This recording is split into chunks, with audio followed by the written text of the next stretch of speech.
A maçaneta gelada girou sem esforço quando ele escancarou a porta do meu quarto, a luz do corredor cortando o escuro como um holofote de interrogatório.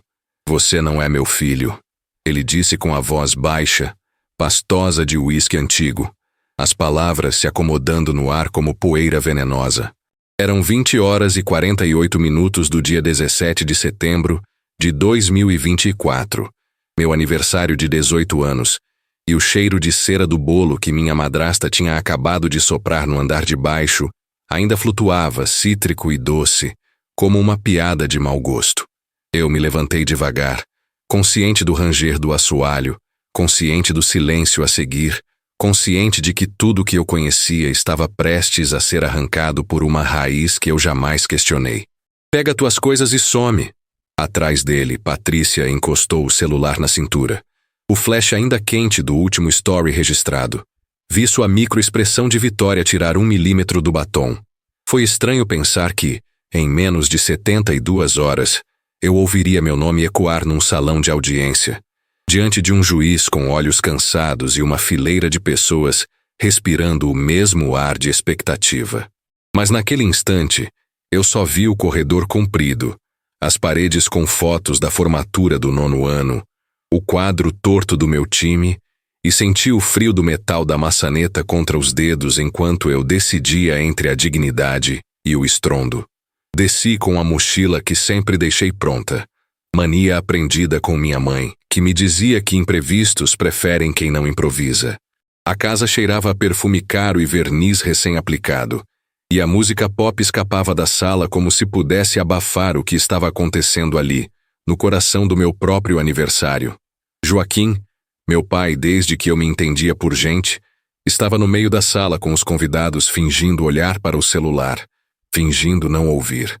Ele sempre foi um homem de reputação, empresário na cidade, dono de 2 lojas de materiais de construção, colunável em eventos beneficentes, um rosto que sorria com os olhos somente quando havia um fotógrafo por perto. Para mim, em 18 anos, ele fora um manual de regras, muitas planilhas e poucos abraços. Mas eu tinha casa, comida, o colégio particular pago e uma promessa vaga de que a faculdade viria se eu tirasse notas azuis. Agora, em minutos, eu era um desconhecido na própria sala, ouvindo os talheres baterem em pratos de porcelana que eu ajudara a escolher no shopping. O que estava em jogo, percebi com aquela lucidez que vem apenas quando a corda estica demais. Não era só o teto. Era minha história, meu sobrenome, meus próximos meses, meu Enem 2 semanas dali, a inscrição da universidade que eu já tinha preenchido numa madrugada de agosto. Era também minha mãe, que se foi quando eu tinha 7 anos, deixando caixas etiquetadas em letra caprichada e um bilhete amarelo guardado entre as páginas de um livro de literatura. Confia no que é certo, mesmo quando todo mundo jura que é loucura. Olhei para Joaquim e entendi que para ele, eu não era mais um filho, era um empecilho. E ainda assim, algo na minha espinha se endireitou. Eu não seria o menino que implora. Eu seria o homem que pergunta por quê, em voz baixa e segura. Por quê? Perguntei. Joaquim ajeitou o punho da camisa, o relógio refletiu a luminária como um farol. Porque tenho provas, ele disse. A palavra provas, saindo com uma satisfação estudada. Patrícia encostou-se ao braço do sofá e acenou para alguém desligar a música. Alguns convidados fingiram procurar o banheiro. Fiz exame de DNA, deu negativo. Não vou sustentar mentira. Ele esboçou um sorriso que tinha mais dentes que alegria.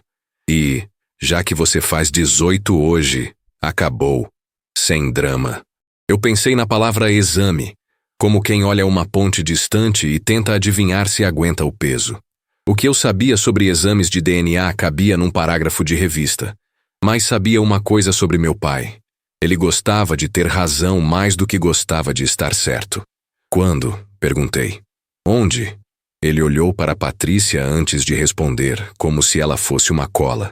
Laboratório São Lucas, semana passada. Patrícia girou o celular nos dedos. Vi por um segundo o reflexo do meu rosto no vidro da tela, ampliado e deformado, e atrás dele, Um papel dobrado metido apressadamente entre a capa do celular e a capinha. Um cupom fiscal com uma borda verde. Filei a informação com o canto do olho e guardei. A farsa, percebi, tinha moldura bonita, mas o quadro podia ter pincelada torta. Não gritei, não chorei, não pedi. Peguei a mochila e o estojo com a caneta que minha mãe me deu no 5º ano. Olhei a sala inteira, os quadros, os vasos, as pessoas que desviavam o olhar. Obrigado pelos 18, eu disse, e minha voz surpreendeu a mim mesmo por sair firme. Levo comigo o que é meu nome e o que minha mãe me ensinou. Patrícia rolou os olhos com a impaciência de quem acha que sabedoria é filtro de Instagram. Joaquim apontou para a porta. Lá fora, a noite tinha um calor abafado de primavera e cheiro de gasolina. A rua era larga, a calçada molhada por um temporal que tinha passado mais cedo e deixado poças onde se refletiam as luzes amarelas dos postes. Eu ouvi a porta da sala bater atrás de mim e senti um vazio tão grande que quase esqueci de respirar. A mochila pesava como se tivesse tijolos. Dei 3 passos, 4, e então um farol me cegou.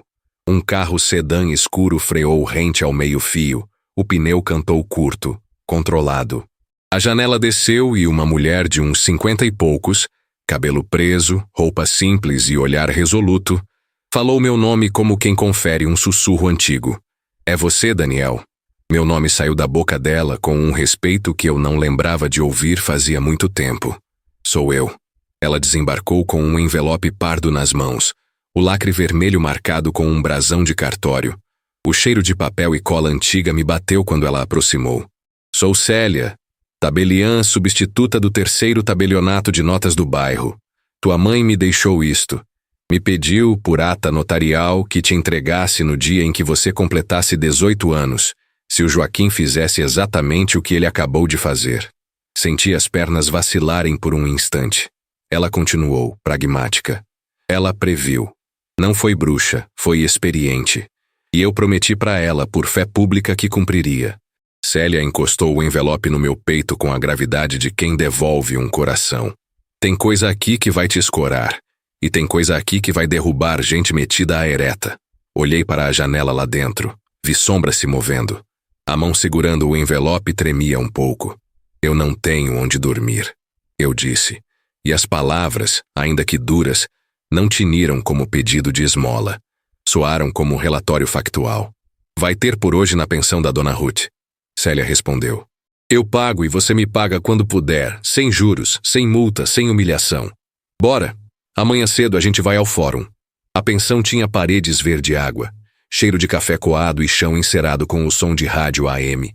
Eu sentei na cama estreita, abri o envelope e a primeira coisa que vi foi um bilhete da minha mãe, datado e assinado de próprio punho, em papel com timbre do cartório, firma reconhecida. Daniel, se você está lendo, o Joaquim fez o que eu temia. Não se acovarde. Dentro está o primeiro fio da meada e a lei, quando encontra fio, tece um cobertor inteiro. Havia uma fotografia, impressa de um celular com qualidade mediana, mas nítida o suficiente. Joaquim saindo do laboratório São Lucas pela porta lateral, no dia 9 de setembro de 2024, às 11h52, de mãos dadas com a biomédica responsável. Patrícia com outra blusa, cabelo diferente, mas o mesmo sorriso de canto. Atrás deles, colado ao vidro, um aviso de manutenção com a data pregada ao contrário. No verso da foto minha mãe escrevera: eles confundem bastidor com palco. Tinha também um cupom fiscal fincado atrás da moldura de silicone que Célia dissera que precisava constar. Farmácia Matriz, compra de 3 pacotes de suave estéreo e álcool isopropílico, datado de 8 de setembro de 2024, às 23h47. O número do cartão era de Joaquim. Reconheci pelos últimos 4 dígitos que ele sempre repetia na frente da máquina, como senha de status. Eles tinham tudo, muito menos a discrição. A noite foi longa. Entre o barulho de um ventilador oscilante e o murmúrio de vizinhos no corredor, eu organizei os papéis como se organizasse pensamentos. Lembrei do dia em que Patrícia chegou lá em casa. Eu tinha 12. com um sorriso que não pegava nos olhos e um abraço que não esquentava. Ela tinha reconstruído Joaquim por fora. Roupas melhores, etiquetas novas, um carro cuja porta fechava com aquele som oco de carro importado. Mas por dentro, ele ficou mais apressado, mais cínico, mais preocupado com como estava sendo visto do que com o que estava vendo. Aos poucos percebi que tudo em nossa casa ganhava legenda nas redes. Até o silêncio era performático. Aos 15, encontrei uma mensagem no tablet da sala. Uma conversa entre Joaquim e um contato salvo como Dr. S., em que falavam de viabilizar um exame que nos proteja de aventuras judiciais. Não entendia bem, mas fotografei e guardei numa pasta criptografada no meu e-mail, não por malícia, mas porque minha mãe me ensinou que provas muitas vezes sobrevivem de serem salvas 2 vezes. Agora, olhando o cupom e a foto, as peças, que antes eram só pedaços, começaram a montar um mosaico de algo fedendo. Na manhã seguinte, às 7h20, Célia me esperava com a praticidade de quem já viu muito. "Vamos à vara de família", disse e foi. O fórum tinha aquele cheiro de papel guardado em armário de madeira e café requentado. O ar-condicionado tremia como um idoso com frio. Fizemos uma petição inicial de ação de investigação de paternidade com pedido de tutela de urgência. Célia não era advogada, mas conhecia o caminho das pedras e nos encaminhou para a Defensoria Pública, onde um defensor com cara de que dorme pouco, Dr. Vinícius, ouviu todo o relato, folheou as fotos, os cupons, o bilhete da minha mãe com olhos que não julgavam. "Vamos requerer exame de DNA com cadeia de custódia selada, laboratórios credenciados, e oficiar o Laboratório São Lucas para apresentar os laudos que supostamente embasam a alegação do seu pai. Vamos também pedir o contraditório amplo, claro. E dado o perigo de dano, você está sem casa, sem assistência. Vou pedir tutela para que ele arque provisoriamente com moradia até o resultado do exame. É arriscado, mas a probabilidade do direito, à luz desses indícios, não é pequena." Saí de lá com uma cópia timbrada do protocolo, com carimbo azul molhado e a data por extenso. 18 de setembro de 2024, às 10h58. Célia sorriu de lado. "Papel com data é anzol no rio", disse. "Você já pescou um." Eu sabia que a resposta viria em forma de contra-ataque. Veio mais rápido do que eu esperava. Naquela tarde, recebi uma mensagem de um número de WhatsApp que reconheci como sendo do escritório do Dr. S. "Sérgio, o advogado de Joaquim. Senhor Daniel, informamos que eventuais alegações envolvendo exame de DNA realizado por esta parte carecem de veracidade. Qualquer tentativa de difamação implicará medidas cíveis e criminais. Ademais, a residência foi ocupada irregularmente por Vissainde ontem à noite. Após recusa de saída, foi lavrado boletim de ocorrência por invasão de domicílio." Ri sozinho do absurdo. Eu tinha literalmente sido expulso e dormido numa pensão com ventilador descompensado. O isolamento social veio junto. Mensagens frias de colegas de escola dizendo: "Força aí, mano." Silêncio de professores que não queriam se meter. O cancelamento do meu plano de saúde, informado por e-mail, às 21h11 daquele mesmo dia, com linguagem pasteurizada e sujeito impessoal. Informamos a cessação dos serviços por alteração cadastral.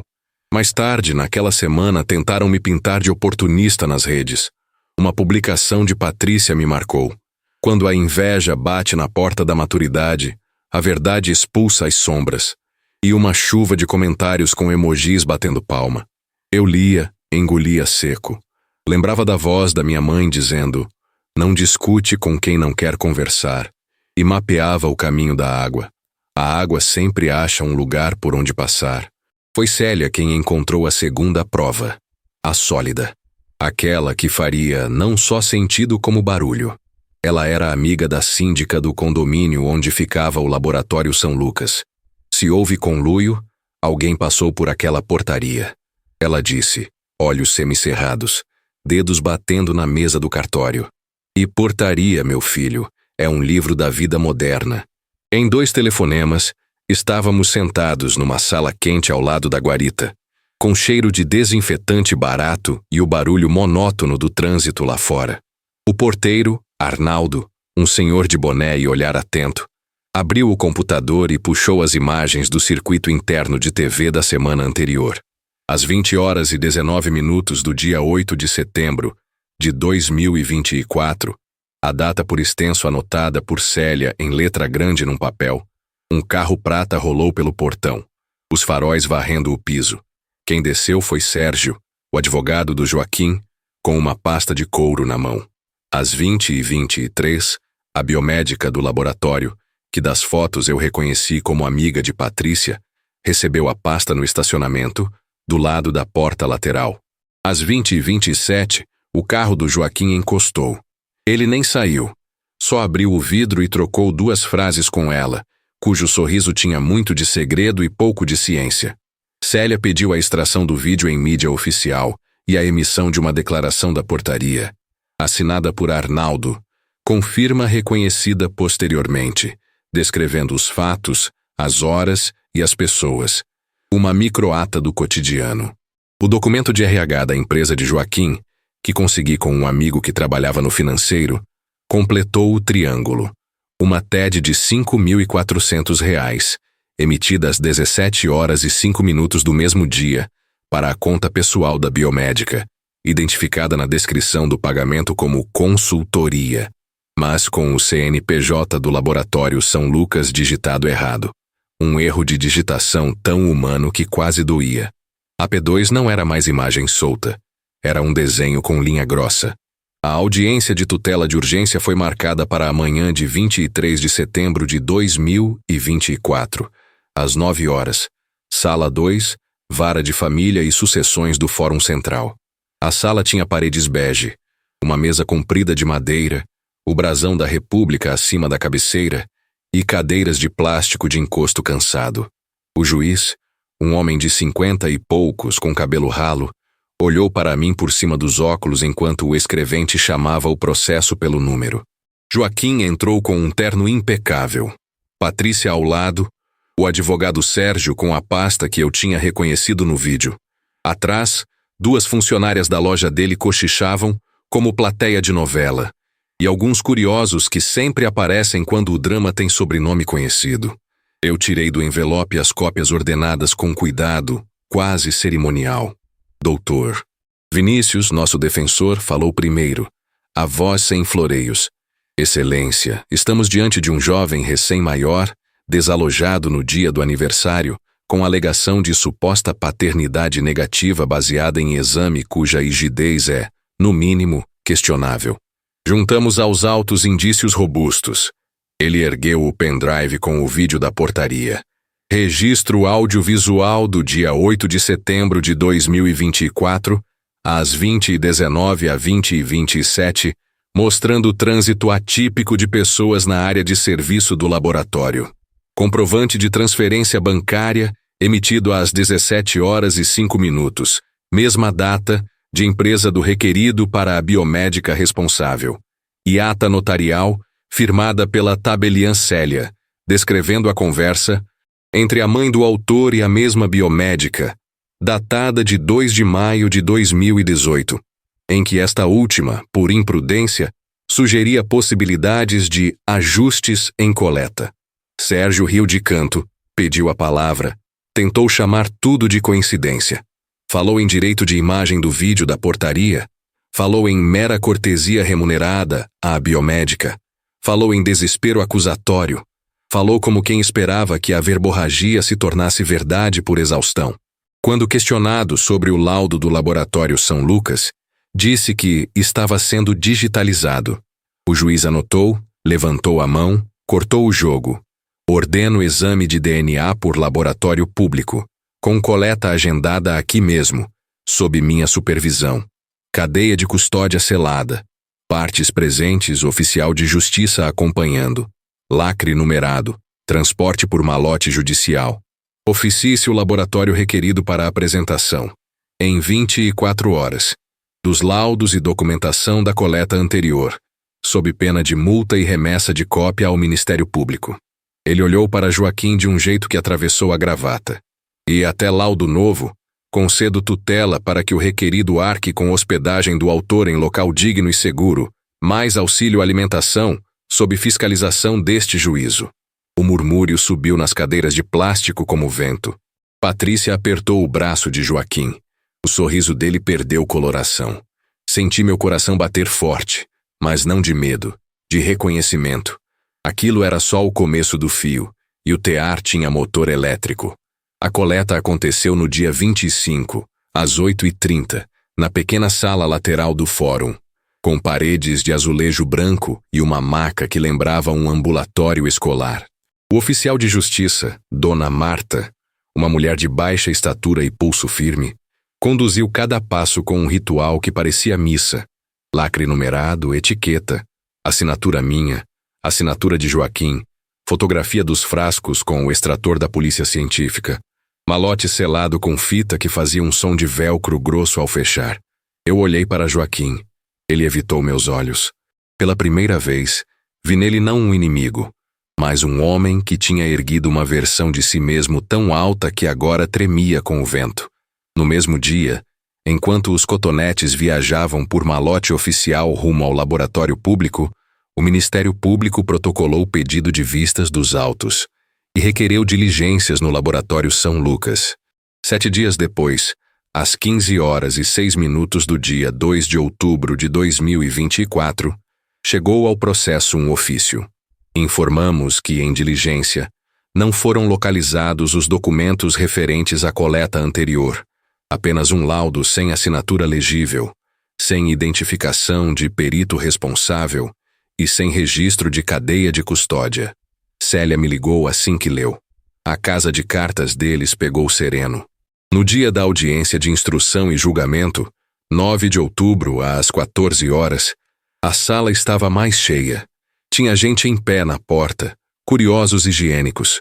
A promotora, doutora Isabela, pediu para falar antes das testemunhas. Excelência, as diligências apontam indícios sérios de fraude processual, inclusive com possível violação a normas técnicas de coleta e análise de material genético. Requeremos a juntada do relatório do Conselho Regional de Biomedicina, que autuou preventivamente o Laboratório São Lucas e a biomédica responsável, com suspensão cautelar. Eu, que naquela semana mal tinha dormido, mas tinha comido melhor graças ao auxílio determinado, respirei fundo e contei minha história em primeira pessoa, olhando não para o vazio nem para o sapato, mas para o juiz, como minha mãe me ensinou que se olha para quem precisa ouvir. Contei da porta, da frase, "Você não é meu filho", da luz cortando o corredor, do cheiro da vela no bolo, dos stories, da foto, do cupom, do carro que parou, da mão de Célia, do bilhete da minha mãe com firma reconhecida, das lágrimas que eu não derramei porque estava ocupado demais recolhendo pedaços de chão. Citei horas, datas, valores por extenso, não por teatralidade, mas porque a precisão também é uma forma de respeito. Arnaldo, o porteiro, entrou com boné na mão e diz que diz terminado. Falou com simplicidade e firmeza. Descreveu o entra e sai do estacionamento. Apontou, quando o vídeo foi exibido em TV pendurada na parede, os instantes exatos em que Sérgio e a biomédica se encontraram no canto das sombras. 20 e 23, ele disse. Aqui. O juiz anotou. Foi então que chegamos à prova definitiva, a que não era só um empilhado de indícios, mas um golpe de martelo com certidão anexa. O laudo do laboratório público, com brasão do Estado, assinatura identificável, CRM dos peritos, código de barras do malote, cadeia de custódia do início ao fim, juntado aos autos às 13h42 do dia 8 de outubro de 2024, dizia: probabilidade de paternidade superior a 99,999%. Resultado conclusivo: compatibilidade genética compatível com vínculo biológico de pai e filho. O juiz pediu silêncio e leu devagar, parando na palavra conclusivo, como quem pousa um copo no lugar certo da mesa. Sérgio tentou uma última cartada. Perguntou por contaminação, Alegou que eu poderia ter trocado cotonetes, e a sala, que até então se mantinha protocolar, soltou um riso curto e cansado. Dona Marta, o oficial de justiça, pediu a palavra, ergueu o braço com o lacre numerado das fotos impressas em mãos. Fui eu que lacrei. Fui eu que entreguei. Estive com os dois, registrei hora por hora. Está tudo em ata. O juiz assentiu. Ata é o passado vestido de futuro. Patrícia olhou para o chão. Joaquim, enfim, me olhou, mas não como quem confronta, como quem reconhece. E aquilo doeu mais do que qualquer grito. A sentença veio oral, no ato, como costumam vir quando a prova não precisa de traduções. Julgo procedente a ação de investigação de paternidade para reconhecer o vínculo biológico entre o autor, Daniel Souza de Almeida, e o requerido, Joaquim de Almeida. Determino a averbação no registro civil no prazo de 15 dias, com expedição de mandado ao cartório competente. Condeno o requerido ao pagamento de danos morais, fixados em R$20 mil, em razão da exposição indevida e da retirada abrupta do lar no dia 17 de setembro de 2024, e ao ressarcimento das despesas de hospedagem e alimentação desde 18 de setembro. Oficie-se ao Ministério Público para apurar eventual fraude no laudo anexado anteriormente e adotar as providências criminais cabíveis em face do Laboratório São Lucas, da biomédica responsável e de quem mais concorreu. Intimem-se. A caneta riscou o papel, o som mais bonito que já ouvi. As pessoas murmuraram. Arnaldo ajeitou o boné, orgulhoso. Célia apertou minha mão com os 2 olhos brilhando por trás de uns óculos que ela não estava usando. Joaquim respirou pesado, e por um segundo achei que fosse explodir. Mas ele apenas assentiu, como quem foi pela primeira vez na vida, vencido pelo que é justo, não pela força. Saímos do fórum num sol de 2h15 da tarde que batia nas pedras portuguesas e devolvia o calor do mundo com interesses. Do outro lado da rua, alguém me chamou.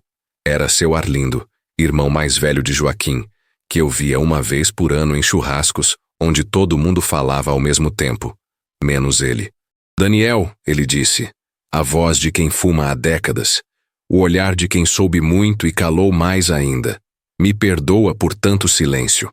Ele me entregou um envelope menor.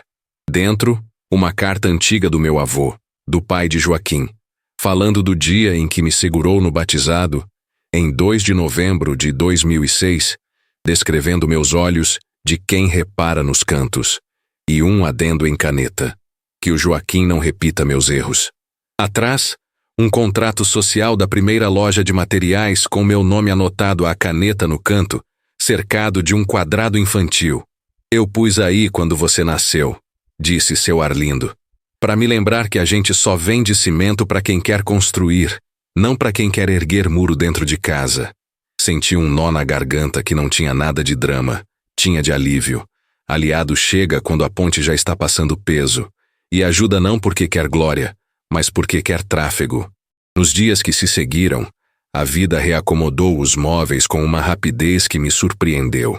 O cartório do Registro Civil cumpriu o mandado em 7 dias úteis. O novo assento saiu com meu sobrenome devidamente averbado, e a certidão cheirava a tinta e soluço contido. O Laboratório São Lucas foi interditado cautelarmente pelo Conselho Regional, e a biomédica, suspensa. O Dr. S., que em 2 meses dava entrevista sobre ética nas provas, agora preferia dizer, sem comentários. Patrícia manteve as postagens, mas a legenda parecia mais fraca sem a surpresa como aliada.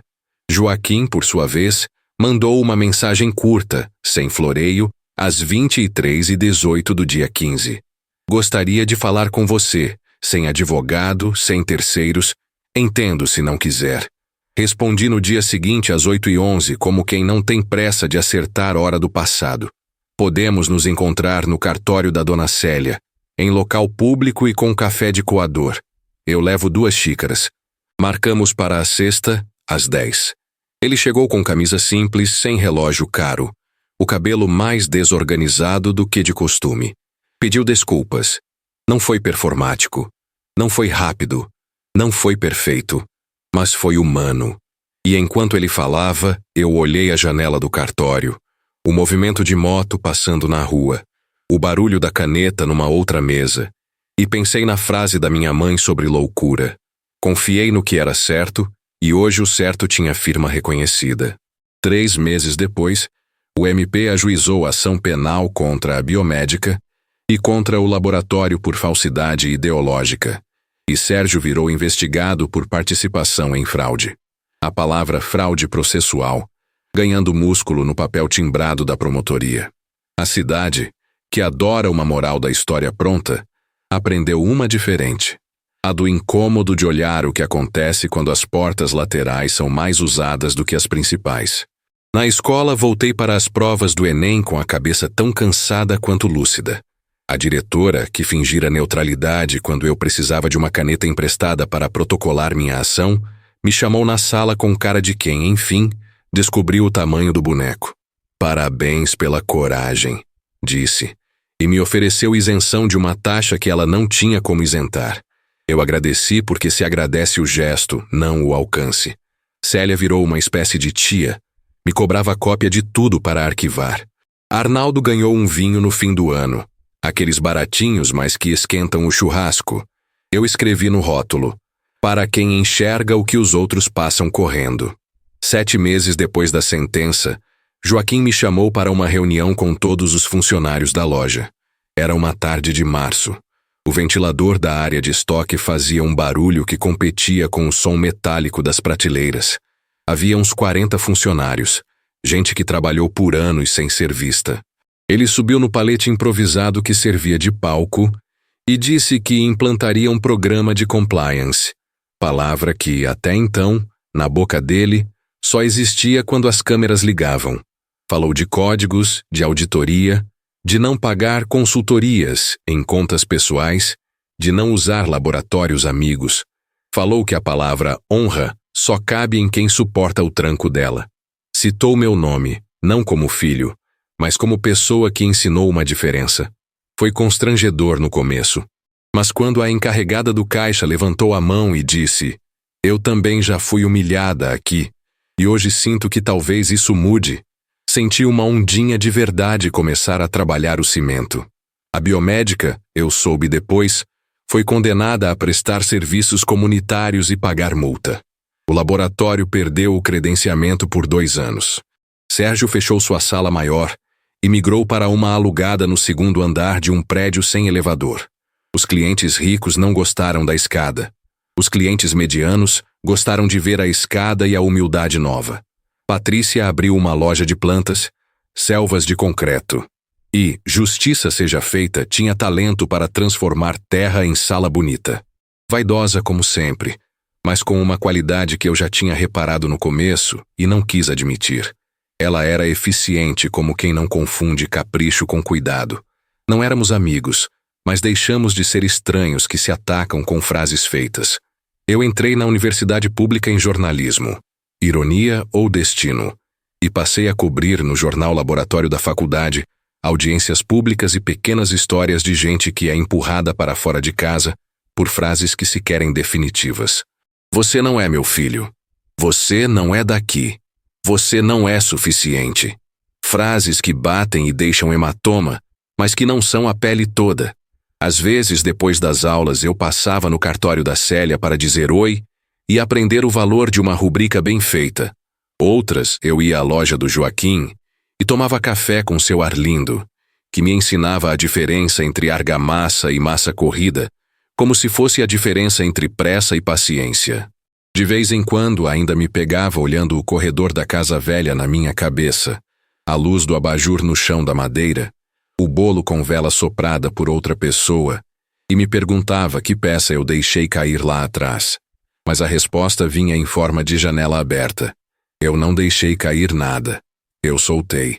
No fim de um domingo de abril do ano seguinte, sentei na varanda do meu quarto novo, numa kitnet com paredes que eu mesmo pintei. Cuidado, não capricho. E reli o bilhete da minha mãe. Confia no que é certo, mesmo quando todo mundo jura que é loucura. Ao lado, a ata notarial com os prints das conversas que ela teve com a biomédica, datada de 2 de maio de 2018, com o relato de como a profissional insinuou ajustes ao padrão técnico de coleta e de como minha mãe respondeu que meu filho não é processo, é pessoa.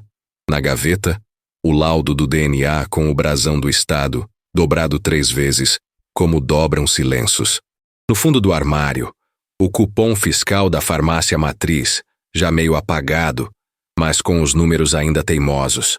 E na parede, um quadro com o recorte do Diário Oficial, em que o Conselho Regional publicava a suspensão do Laboratório São Lucas. Provas, sim, mas, mais do que isso, lembranças de um caminho que começou com um carro parando na minha frente e uma mulher desconhecida dizendo meu nome como se desse corda a um relógio. Pensei na cara do juiz lendo a palavra conclusivo, na Dona Marta levantando o lacre, no Arnaldo apontando com boné, no Dr. Vinícius com olheiras de defensor e dignidade de farol. Pensei no Joaquim com camisa simples, sem relógio caro. E pensei que justiça não é vingança com papel timbrado. Justiça é correção com o endereço certo. Às vezes alguém me pergunta qual a moral. Eu não respondo com tirada fácil. Respondo com uma história de meses e papéis, de um laboratório que confundiu ciência com serviço, de um advogado que confundiu estratégia com esperteza, de um pai que confundiu reputação com verdade. E respondo com a imagem de uma tabeliã numa rua molhada segurando um envelope lacrado, que pesava mais que a mochila nas minhas costas.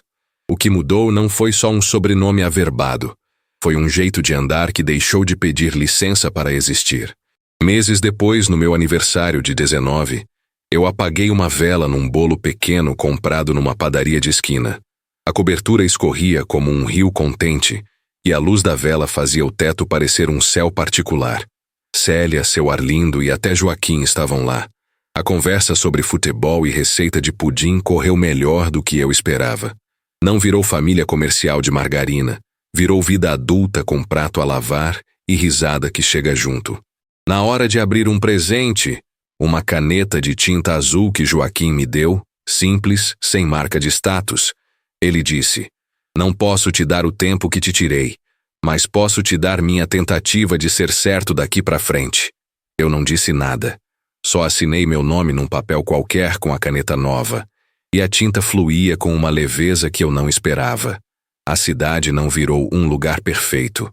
Ainda tem gente sendo empurrada por frases que se pretendem fins de capítulo.